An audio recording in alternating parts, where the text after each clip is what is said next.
Ladies and gentlemen, good day and welcome to CreditAccess Grameen Ltd Q4 FY22 earnings conference call hosted by ICICI Securities Limited. As a reminder, all participant lines will be in the listen-only mode, and there will be an opportunity for you to ask questions after the presentation concludes. Should you need assistance during the conference call, please signal an operator by pressing star then 0 on your touchtone phone. Please note that this conference is being recorded. I now hand the conference over to Mr. Renish Bua from ICICI Securities. Thank you, and over to you, Mr. Bua. Yeah, hi. Thanks, Nirav. Hello and good morning to everyone. Welcome to the CreditAccess Grameen Q4 FY22 earnings conference call. From the management team, we have with us today Mr. Uday Kumar, Managing Director and CEO, Mr. Ganesh Narayan, Deputy CEO and Chief Business Officer, Mr. Balkrishna Kamath, CFO, and Mr. Nilesh Dalvi, Head Investor Relations. I will now request Mr. Uday Kumar to take us through the earnings highlight of Q4, and then we'll open the floor for Q&A. Over to you, sir. Thank you, Ramesh. Thank you, Ishak. Good morning to everyone. Our sincere thanks to all of you for joining us today morning to discuss our fourth quarter and FY22 financial performance. We have successfully navigated the year, achieving our annual performance guidance on the back of our robust operation controls and catering to pent-up demand in rural India. The rural economy is showing strong signs of rebound, coupled with an expected good monsoon providing a boost to the fortunes. Our consolidated gross loan portfolio grew by 22.2% YOY to rupees 16,599 crores on the back of 38.2 lakh borrowers. The borrower base shows a 2.2% YOY decline due to 3.8 lakh borrowers written off during FY22.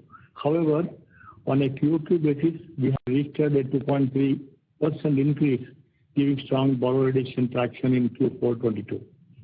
We added roughly 3 lakh new borrowers in Q4 FY22 on the back of an expanded branch network and stable operating environment. Over the last 12 months, CA Grameen acquired 5.8 lakh borrowers, of which 49% were outside the top 3 states, showing results of our calibrated diversification efforts. In the same period, MMFL added over 1 lakh new borrowers, of which 49% were outside Tamil Nadu. Overall, disbursement grew largely in line with the portfolio growth on a YOY basis to rupees 5,700 Q4 FY22 on a consolidated basis. MMFL is continuing to show a strong growth trajectory with 65% of the book being converted to CA Grameen model at the end of March 22, depicting very superior asset quality. A bucket of products and services are being offered based on our credit lane concept with flexible repayment options largely weekly and bi-weekly. At CA Grameen, collection efficiency has largely stabilized, reaching 96% excluding arrears, while including arrears figure stood at 97% in March 22. Excluding non-paying NPA customers, collection efficiency touched 99.5 for the same period. The collection efficiency at MMFL, which constitutes 17% of our consolidated GLP, has been consistently improving with 92% collection efficiency excluding arrears and 94% including arrears in March 22, compared to 89% and 91% respectively in December 21. Collection efficiency for April has improved further to 97%, excluding and including arrears for CA Grameen, and for Madura it stood at 92% excluding arrears and 93% including arrears for the same period. The asset quality at CA Grameen has shown remarkable strength, with the PAR 30 reducing from 5.6% in December 21 to 3% in March 22, whereas PAR 0 stands at just at 3.6%. At MMFL, PAR 30 reduced from 11.1% in December 21 to 7.5% in March 22. On a standalone basis, our NII grew by 10.4% YOY to rupees 446 crore, while NIM stood at 11.5% for Q4 FY22. Adjusting for the impact of interest income derecognition, NIM would have been 12.5%. The cost-to-income ratio stood competitive at 30.4%, while OpEx to GLP saw a reduction at 4.5%. PPOP grew by 10.9% YoY to rupees 332.2 crores. The credit cost was rupees 128.3 crore, which also included the impact of write-off of rupees 243 crores. The credit cost was partially offset by rupees 22.8 crore bad debt recovery during the fourth quarter. PAT for the fourth quarter was rupees 152.1 crore, leading to ROA of 4.1% and ROE of 15.6%. GNPA at 60 DPD reduced from 5.5% in December 21 to 3.12 in March 22, and NNPA reduced to 0.9% as on March 22. Part 90, which is standard across the companies, stands at 2.26%. The ECL stood at 3.19%. On a consolidated basis, our NIA grew by 11.4% YoY to 1,653.2 crores for FY22. PPOP grew by 13.2% YoY to rupees 1,077.5 crores.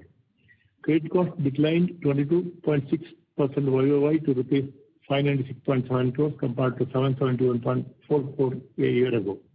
Bad debt recovery stood strong at rupees 74.1 crore in FY22 compared to 15.7 crore in FY21. PAT for FY22 grew by 171.8% YoY to rupees 357.1 crore, resulting in a ROE of 2.2%. On a consolidated basis, our GNPA was 3.61% and NNPA was 1.31% as on March 22.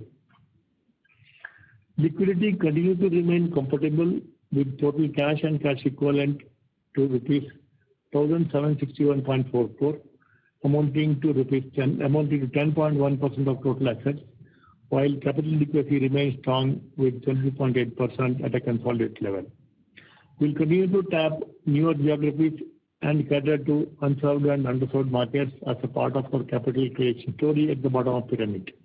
A total of 211 branches have been opened during FY22, of which over 91% came outside of the top three states, while overall branch network stood at 1,635 at the end of March 22.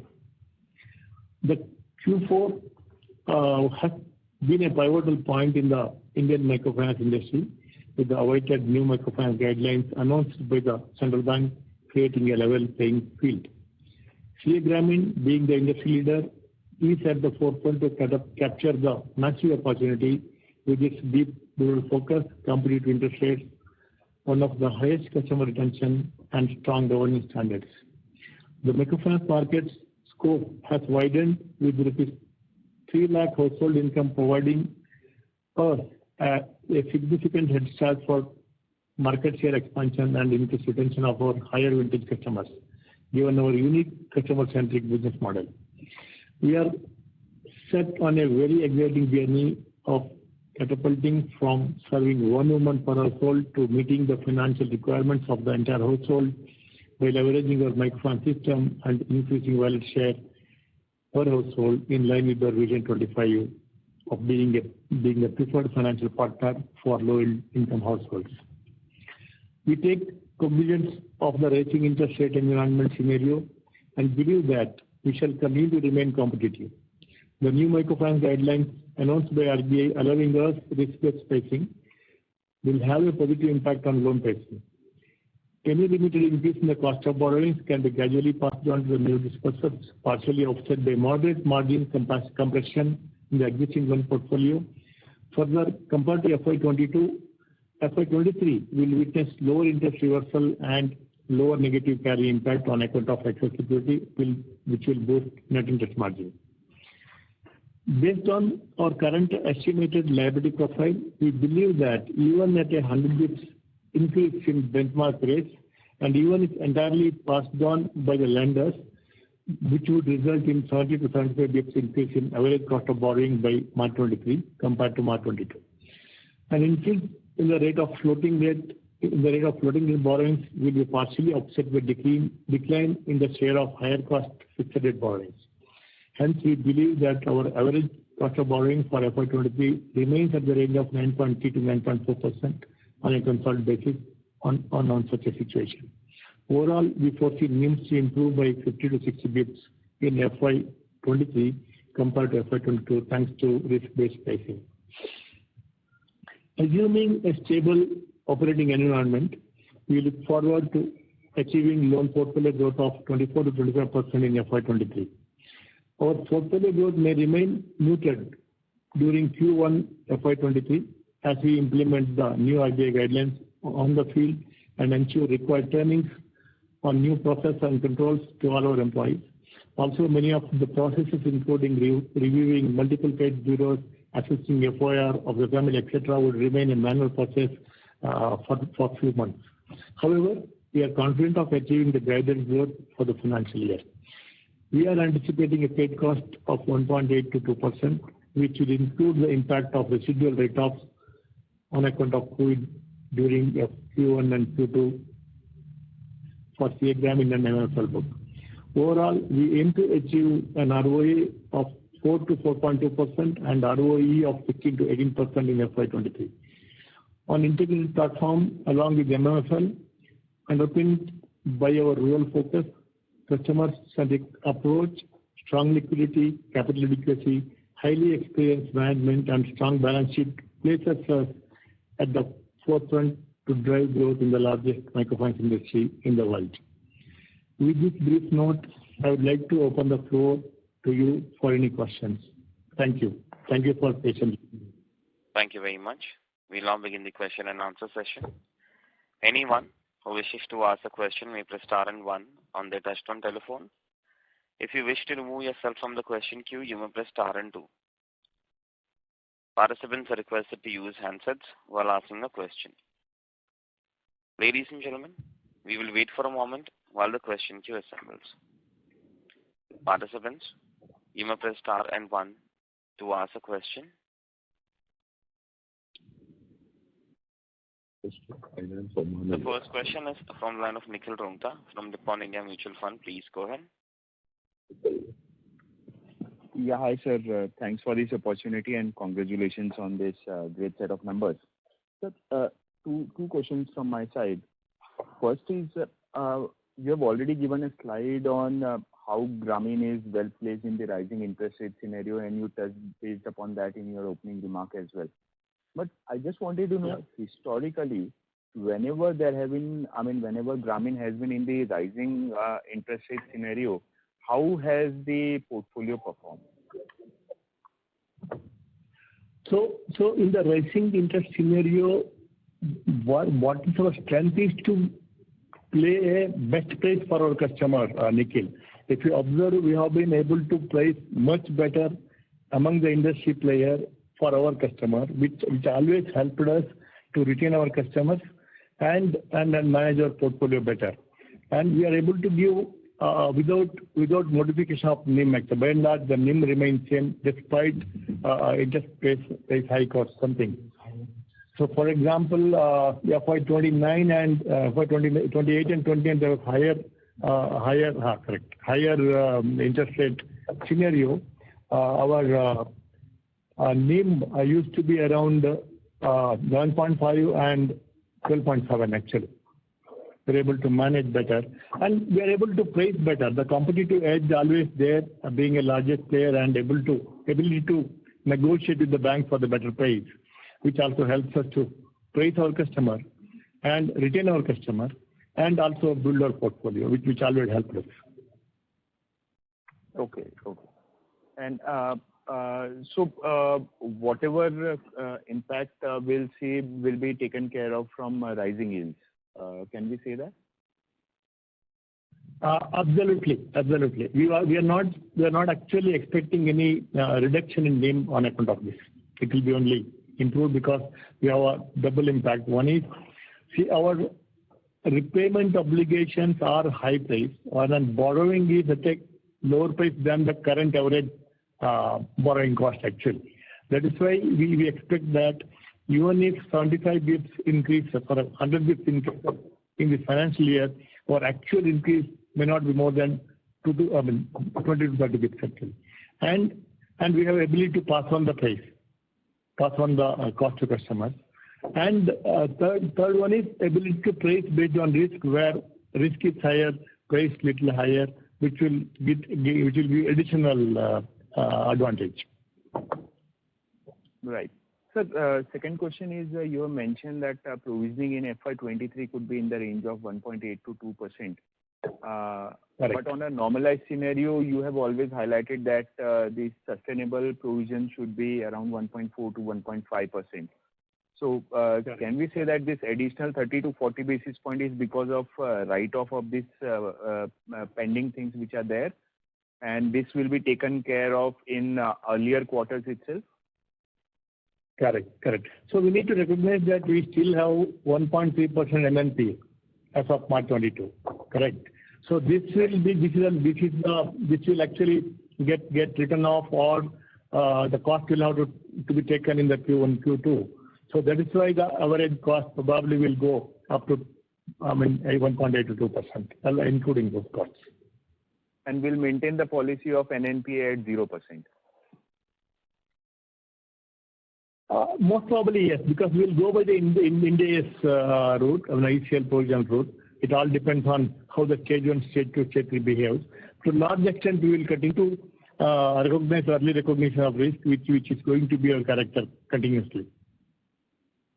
Okay. Perfect, sir. That's all from my side, and for the future. Thank you. Thank you. Thank you. The next question is from the line of Kashyap Javeri from MK Investment Managers. Please go ahead. Thank you so much, sir, and congratulations for a great set of numbers. Two questions from my side. One, if I look at assignment, we have gone a little slow this year, and consequently the income from that part is also significantly lower versus last year. So one, what is what was the sort of thought process behind the assignments this year, and how do we see direct assignment funding targets for next year? That's the first question. Secondly, in terms of our gross stage 3 and net stage 3, I can't find actually the absolute numbers in the presentation. So if you can probably help with that. And the last question is on the OPEX side. That this year we have seen an OPEX growth of overall about 20%. For medium term, let's say next 2-3 years, what would be the expense growth, and would there be any savings on cost income ratio? Sure. So DA is one which is actually an instrument which we use as a short-term funding only where there is a demand or request from our lender, because we prefer borrowing term loan. We normally not prefer to do assignments and reduce our balance sheet with efficient and adequate capital adequacy, or we wish to grow in the balance sheet, not to do DA. But sometimes we have to oblige some lenders who require the DA. That is where we do, because it's only based on the demand from the bank. Otherwise, we prefer not to do DA. So that's the first question. Based on demand, wherever we have to sometimes oblige. That is why we do DA on the DA front. Otherwise, our interest is not to do DA. We want to grow in the balance sheet growth other than DA through DA. Gross stage, maybe Nilesh will be. Before that, OPEX, I will tell you. OPEX will actually continue to go down based on economy of operation. Maybe a bit of exception we would see in the first half of this year while managing the new regulation. Maybe we'll have some inefficiency because of manual processes we have to follow. But it will remain lower than the current year for next year. But while we are already in the optimal OPEX stage, the reduction will not be very high actually. It will be lower. So probably we took 4 years to bring it from 6% to 5%. Probably we will need another 4 years to take it from 5% to 4%. So that's why when we are in the OPEX, actually optimal level of OPEX, the change will not be very fast. It will be slow, but it will be continuous improvement.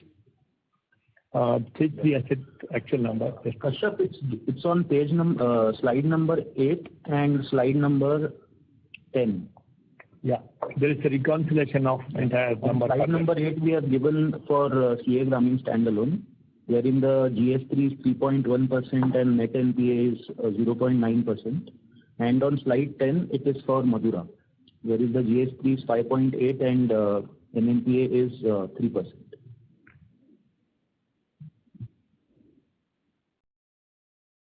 Thank you. Yeah, I'm done. Thank you. Thank you. Participants, you may press star and 1 to ask a question. The next question is from the line of Amarnath from Ministry of Finance of Oman. Please go ahead. Hey, hi. Am I audible? Yes, sir, you are. Yeah, you are audible. So, considering your past performance and the current year GLP growth of 22.2% and all the favorable points you said so far, I'm surprised why the future guidance for GLP is just 24-25%, when everything is fall into the place in current year and maybe next year. Is it a conservative assumption or there is a headroom for it?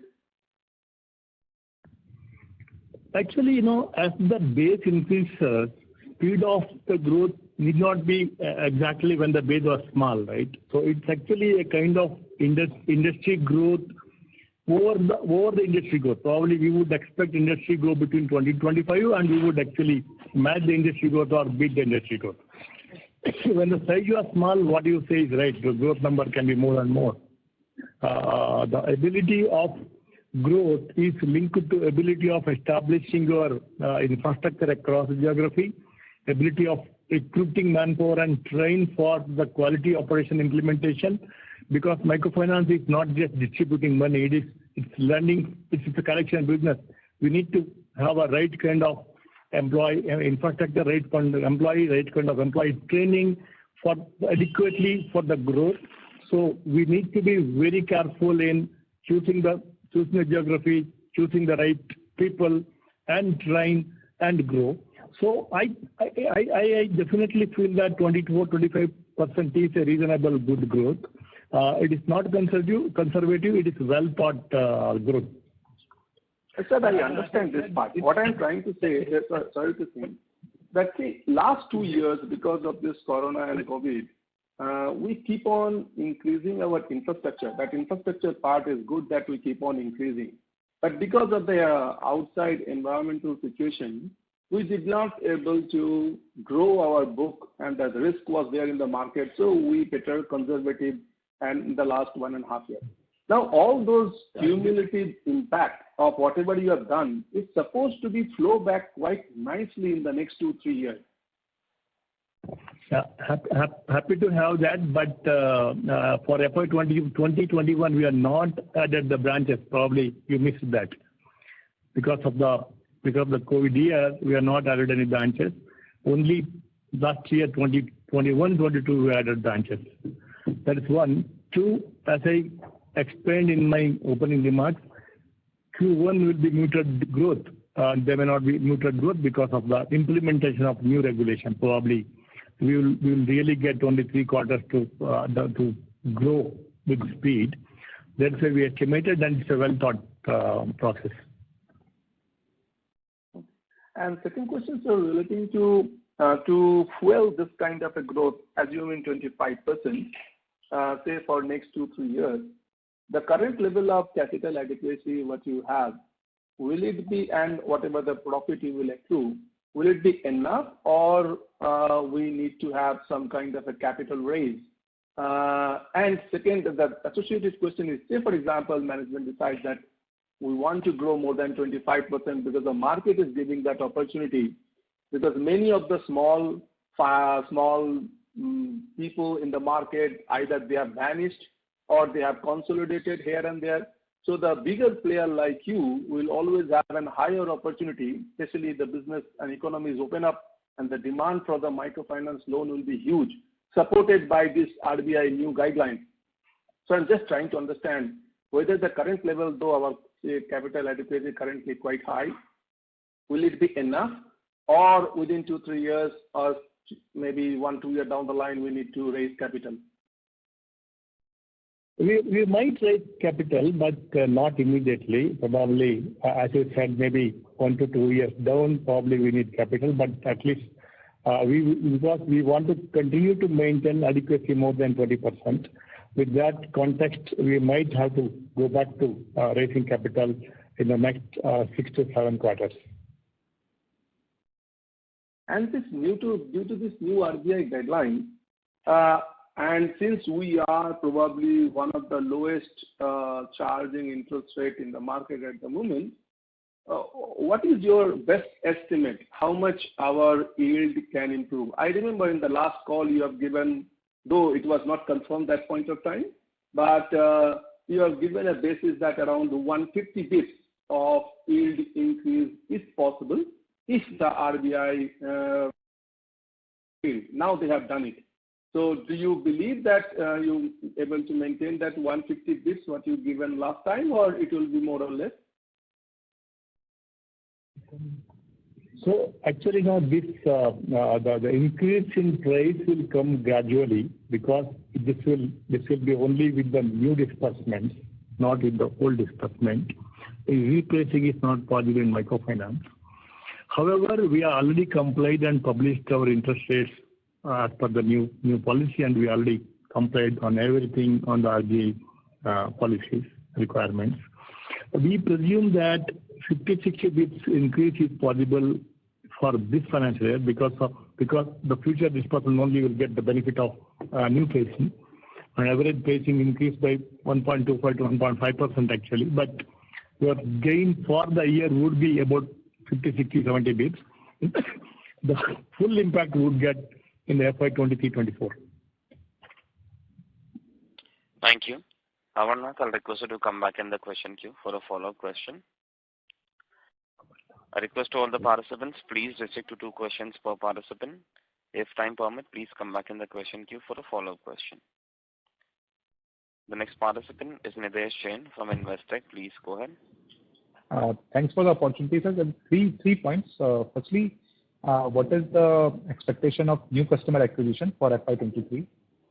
Secondly, how should we think about the increase in share of 3-year tenure loan? I understand it's quite positive from portfolio rundown and from customers' monthly EMI outgo, but are there any downside or risk to this strategy?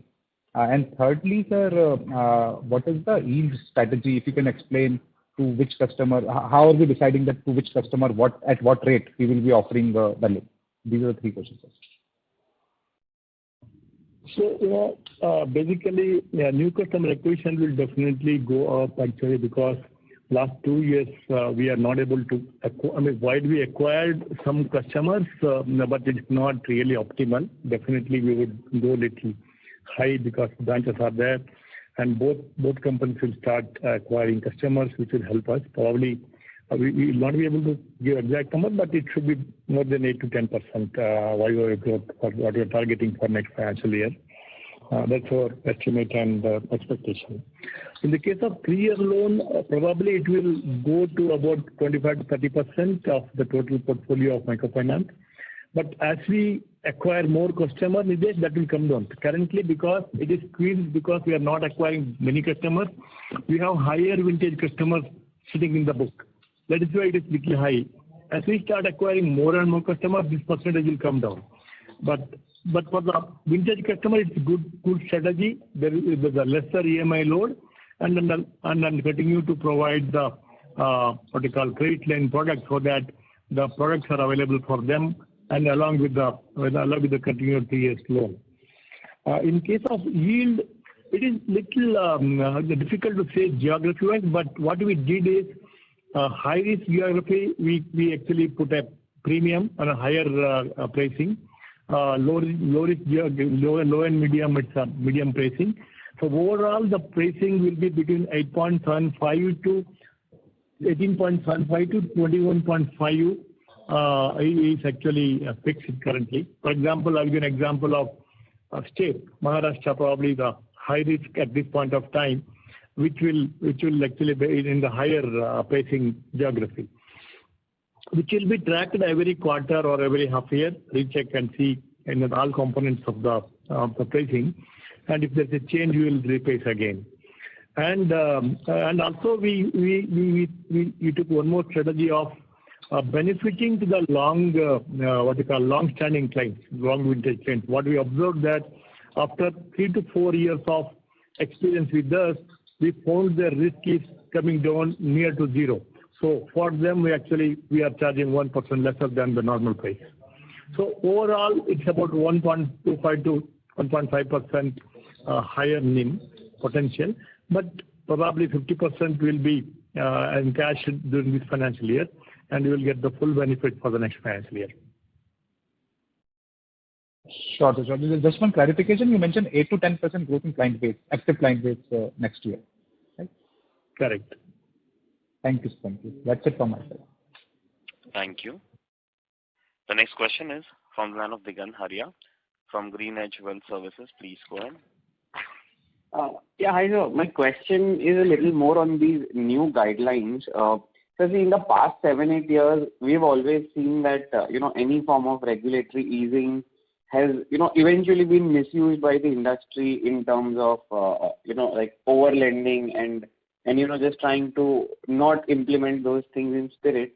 So what are the risks that you see in these guidelines? That is it possible that maybe in the next 1 year we see over leveraging again, and despite of us being conservative, we have to face all the industry issues. So any thoughts on this? Because I think it's now 2 months, and there have been a lot of thought on those guidelines. That would be really helpful, sir. Thank you. Thank you, Digant. See, one side we observe that there are leveraging issues or over lending. Unfortunately, the regulation was one-sided and only for one entity. That's why we have seen some difficulty. So that's the whole reason the industry went back to regulator asking for a common guideline. Correct. So whereas SRO was able to control NBFC MFIs, but others there was no really extended control by SRO. Whereas they have banks or SFBs or NBFCs have different rules. So obviously there will be a different regulation, different way of doing the business by different entities, which definitely resolved by the current RBI guidelines. And now that every micro lender, irrespective of the entity nature, has to follow one common guideline, and also directly regulated by RBI, comes under the one common regulation, maybe supported by SROs. We believe that this discriminatory in terms of products or services might change, might come to control. Having said that, while we observed that last 7-8 years, there was no such over lending. But if you see the data, there's only 4.5% customers borrowed more than 3 lenders actually as of December 21, and only 7.5% of borrowers borrowed more than 1 lakh rupees. So it is not that there is a huge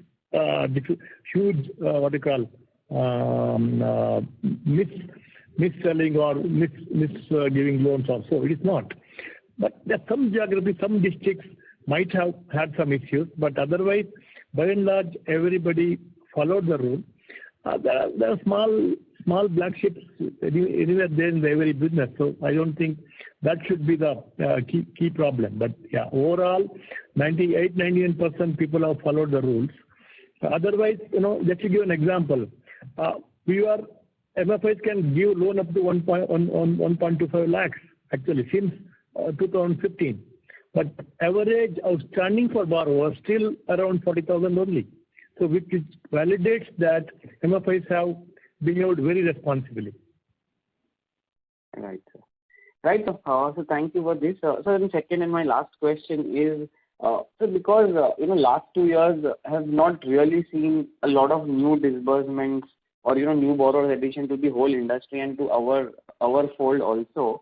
So do you think the with MFIs again starting disbursement, the liquidity itself can also help rural India. So if you can just give some some flavor of what happened in last 2 years versus what is the sentiment or the real cash flow situation in rural India. That's it from my side, sir.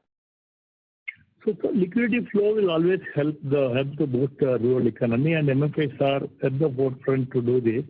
And see, disbursement was not there only for few in the last financial year or previous year. For example, last financial year, almost 7 months people have disbursed money, like Grameen, many others have done. We believe that there will be good customer additions, also good disbursement in the rural, which will definitely help the bottom of the pyramid.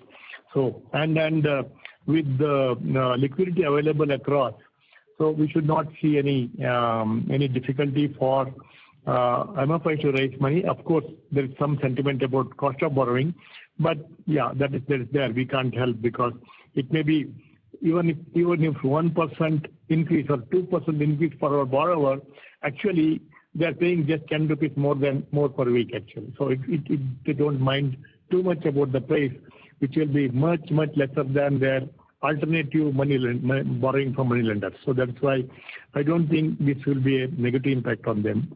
However, there is some inflationary trend which are talked about, but our belief is that inflationary variation also is not a deep impact on the rural folks because they also generate the product, they sell the product, they buy the raw material, they also use for consumption. In the buying and selling, they actually bake the inflationary cost automatically. So net impact on them is less. To give an example to you, at least 55% of micro customers are in dairy business. They take care of cow and they sell milk. Probably their milk price would have gone up by 2 to 3 rupees. Probably some fodder price would have gone up. So net impact probably either positive or flat for them, even though in the inflationary tendency. So we don't see too many challenges. Given that we assume this year will be stable, there will not be too many disturbances. I think industry also will be able to establish themselves in the rural and the deep hinterland, and which will help the bottom of pyramid definitely. Thank you, sir. Thank you so much. Thank you. A request to all the participants, please restrict to 2 questions per participant. The next question is from the line of Jay Mundra from B&K Securities. Please go ahead.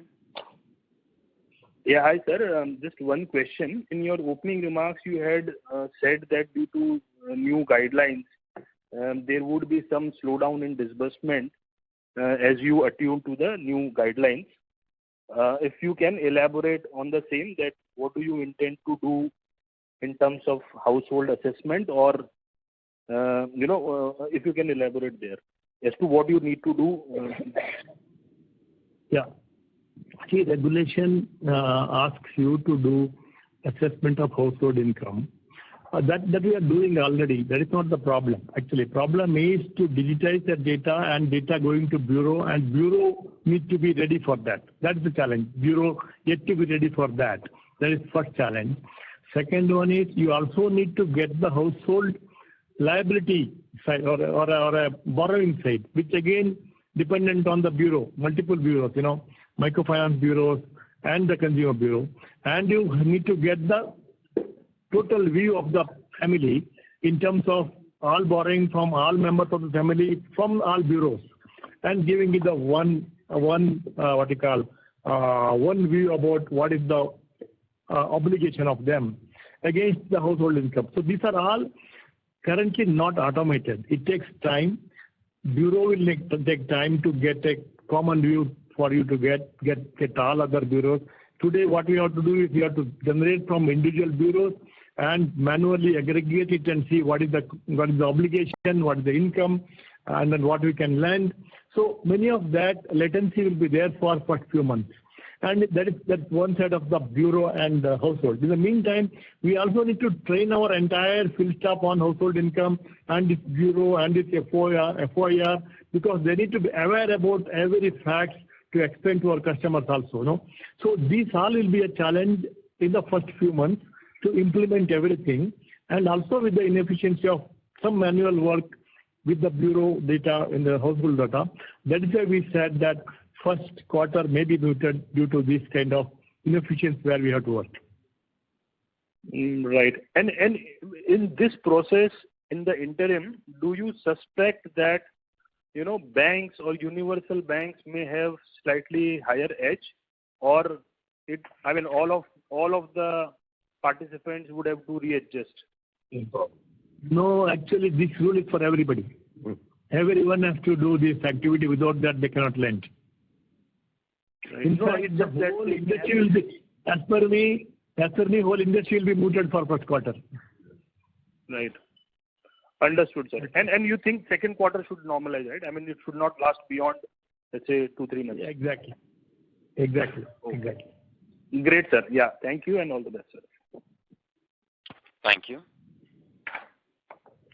The next question is from the line of Renish Bua from ICICI Securities. Please go ahead. Yeah, hi sir. Congrats on a great set of numbers. Hi. So just two questions from my side. So one is on this revised regulation. So of course, it helps us in terms of pricing our loans much better than the earlier cycles. But if I have to look at the let's say the entire regulations impact on P&L, how do you see net it will impact us? Because see, our operating cost is likely to go up because now we have to get the comprehensive bureau report. Wherein so earlier we might be taking only a borrower's bureau report, wherein now we have to take all household members' bureau report, and then there is the operation cost also involved because field staff has to spend a bit more time on the field assessing the income of the household. So if I have to factor all these things, how do you see ROE impact of this new regulation? I mean, let's say there will be margin accretion for sure, but if I have to adjust for the higher operational cost, how should it look like on the ROE? So actually, it will be impact initially for few months. Actually, when you do manually some of the things, when you automated, it won't be too costly. This increase will be priced anyway. And Rinesh, what happens when we start pricing the customers? The pricing today is based on your cost of borrowing, cost of running the company, cost of operation, and cost of risk, right?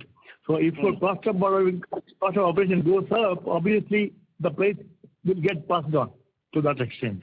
So we don't see that very high, maybe it can be 15 bits, but still we have opportunity to reprice every quarter. That's why the net is in case there is increase in corporation, still it won't eat up the margin. That is what our view. But in any case, we are not expecting the overall OPEX is going up actually, because it may remain muted for this year, because every year we are seeing about 10 to 15% reduction. We may not see the reduction this year, and from next year on we will see reduction. So to that extent, we don't see an impact of OPEX because of the regulation. Got it. Helpful, sir. And secondly, again, linked to the regulation. So now, we are allowing to build the 25% of non-qualifying assets. So do you see that this is the opportunity for all MFI players to diversify and build the secured book? And structurally, the industry can move to, let's say, 50-50, if at all, I mean, assuming regulation will further allow us to build a 50% maybe over 3 to 5 years. Yeah, I'm not sure about 50% because that we hope it will happen over a period of time. But this 25% definitely helps the industry to stabilize to some extent with at least some percent of non-microfinance book or a secured book or a stable book. So this is a start point. Maybe it takes 2-3 years for the people to really build it, because all of us are expert in microfinance, so not expert in other products. It needs time, slow, and you have to build it carefully. So, but in 2-3 years' time, we would see this resiliency of diversified books in the microfinance segment. Sorry. So it's potential definitely. And what is our plan on that front? We do, we already told about it. We already planned many secured products and unsecured products also. So for graduated customer in terms of individual loans, two-wheelers, asset-backed loans like LAB, and also affordable homes. These are the 3-4 segments.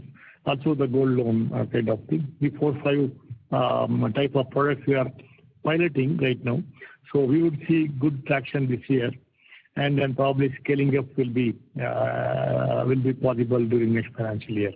But the pilots are already some pilots already begin. Some of them are in the process of piloting. So this year we will definitely see the pilots, ensure the right business model, so that we can scale up next financial year. Got it. And just last follow-up on that. So, of course, this building of the retail assets will require a higher OpEx, because we need to have the collection team. The entire process has to be different from, what we have been doing on the MFI side. So even after factoring, some of the upfronted investment towards building the retail assets, net cost to assets, where should it settle in 23-24? Yeah. There won't be any increase of our operating cost, because we have manpower already acquired. We have branches set up already. So we have a technology investment we already made. So we don't have any. We are not expecting any increase except hiring the right people for the field. Other than that, we don't see any challenge. That's why overall impact on the cost will be very negligible here. And any thought on building up the separate collection team for retail asset? As we move, we will do definitely. So as we move for example, even for microfinance loan, we have a separate collection team now. So obviously we'll build for that also. As the portfolio build up, we'll start building that also. Okay. This is helpful, sir. Thank you very much, sir. Thank you. Next question is from the line of Abhishek Murarka from HSBC Bank Limited. Please go ahead. Hi, good morning, sir. Thank you for taking my question. So 2 questions. One is, what portion of MFL's portfolio is now as per CredAccess rules, so underwriting rules? And why are the yields different between MFL and CredAccess? Is there still a difference in the customer profile, or is it because of some other computational reasons? So that was my first question. I'll come back to the second. No, actually it's only the borrowing cost variation slightly, because MFL borrowing cost is higher than CredAccess, but we were trying to make it lower. We reduced almost 2% last 2 years, but we still have some gap between CredAccess and MFL in terms of borrowing cost. So, and plus there's probably because of the recognition is little high, and OpEx also little higher than us. That's why this variation you could see. Okay, and what portion of MFL's portfolio is now underwritten as per CredAccess rules? I think it was 35% last quarter. 65% now. Okay. 65%. All right. And my second question, sir, is when you study this, customer information to figure out the FOIR and how much headroom you have in terms of being able to give a loan, do you see any differences between states? Do you see the headroom being higher in some states, southern or western? So any sort of comment or insight on that would be useful. Maybe it is too early to give get the insights, Abhishek. Probably another 1 or 2 quarters time we'll have significant numbers, because we just made that rules. Hardly we dispersed less than 100 crores in the new model. So probably we'll try to highlight next time if possible. Right now we don't have specific insights. Thank you. Abhishek, I'll request to come back in the question queue for a follow-up question. The next question is from line of Piran Engineer from CLSA India. Please go ahead. Yeah, hi. Thanks for taking my question. Just had a couple of questions. Firstly, in the last 4-5 quarters, our customer count has not changed, but our loan book is up 30-35%. And now next year also we are targeting 8-10% customer growth with 25% loan growth. So over a 2-year period, basically customer leverage is up 50%. So how comfortable are we really with this strategy here? And my second question is, we've also started 3-year, 10-year loans. Have others in the industry also started this? Thanks. Yeah.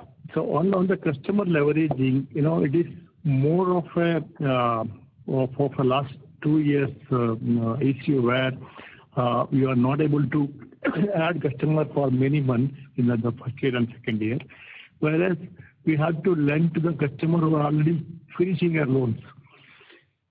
Automatically, based on the vintage, they will get little higher loan than the earlier loan.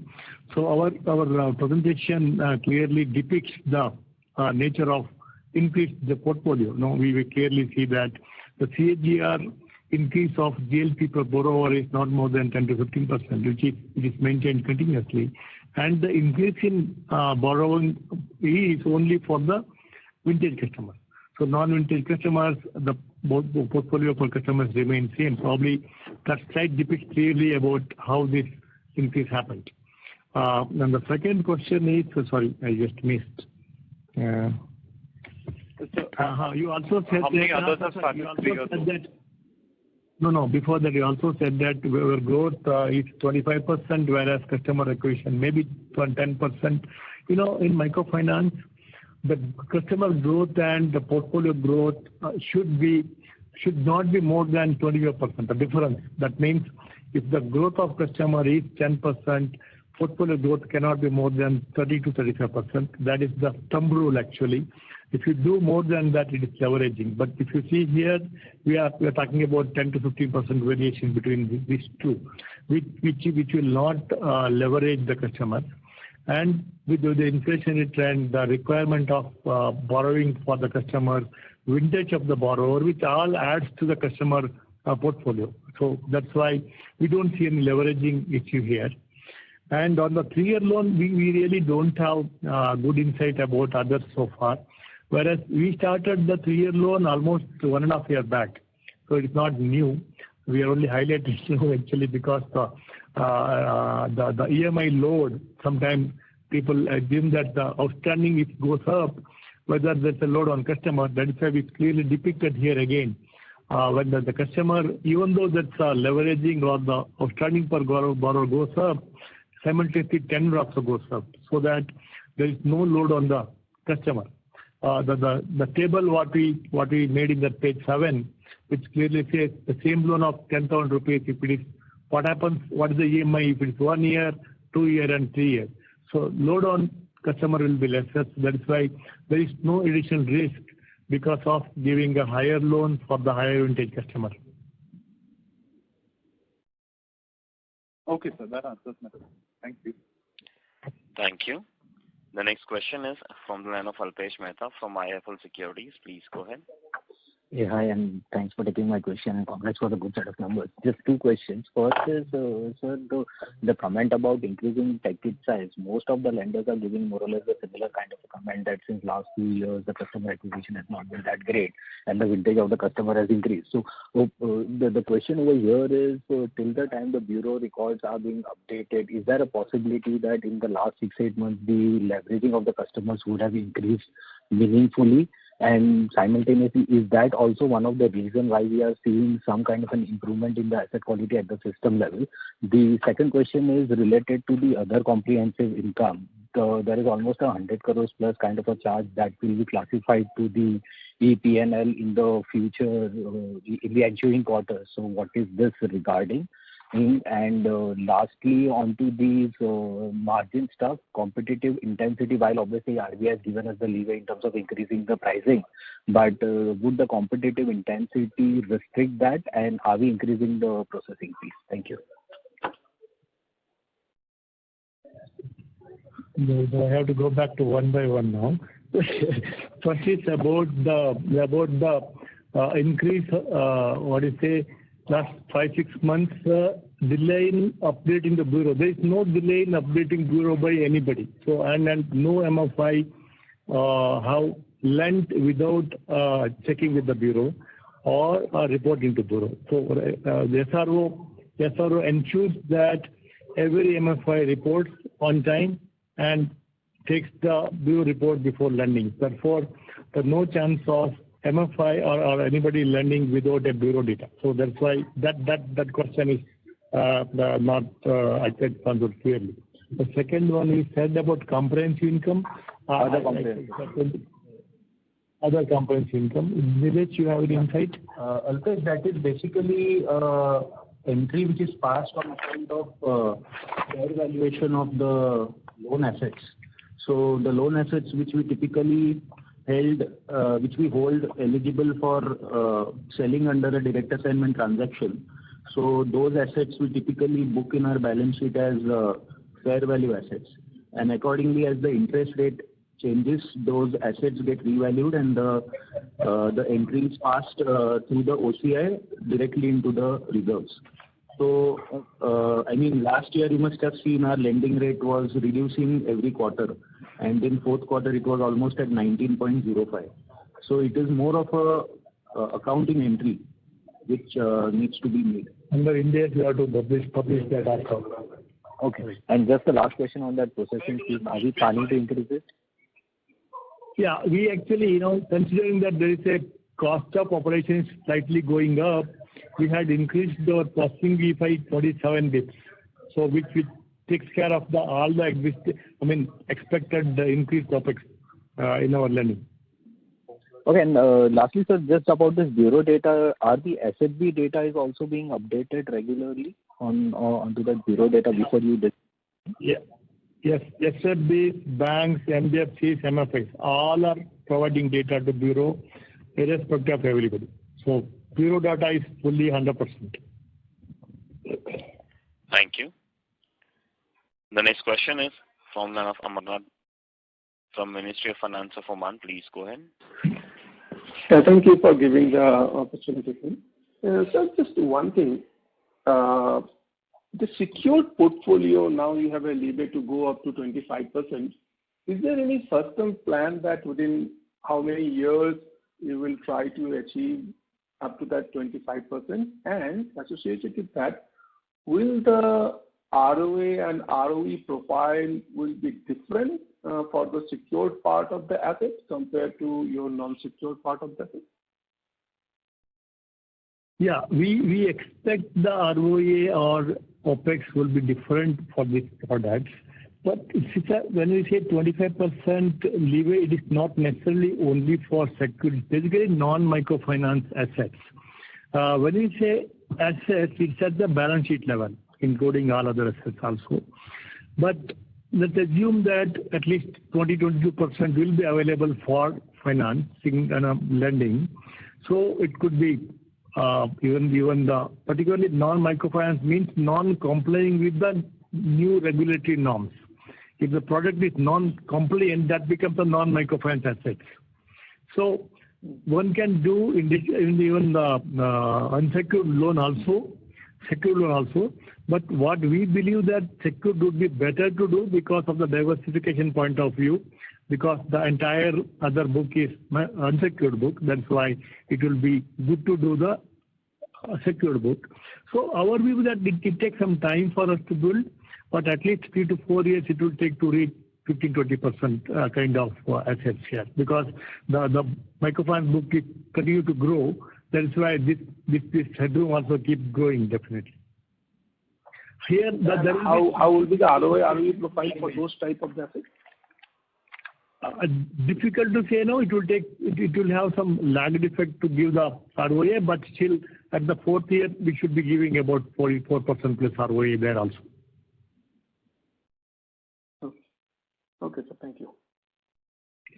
Thank you. The next question is from VP Rajesh from Banyan Capital Advisors. Please go ahead. Hi, good morning. Thanks for the opportunity. All my questions have been answered except this one. I was just curious, what is your current market share and where do you see it going to in the next 3 to 5 years in the MFI business? 5.6%. So in the industry, our market share is about 5.6%, and NBFC, so it's about 18% actually under NBFC. But yeah, we will continue to grow, but difficult to say the market share point of view. Yeah, we have not put a specific target number against it because it's a floating industry. there a lot of people are moving into the market, so we don't know. But we definitely will maintain our share and then try and aspire to increase our market share. Okay. All right. Thank you. Thank you. The next question is from the line of Nikhil Rungta from Nippon India Mutual Fund. Please go ahead. Yeah, hi sir. Thanks for again giving me this opportunity. Sir, just one question from my side. Recent checks suggest that rural agri is doing very good, and you mentioned rightly that 50 to 55% of our portfolio are involved in this allied agri.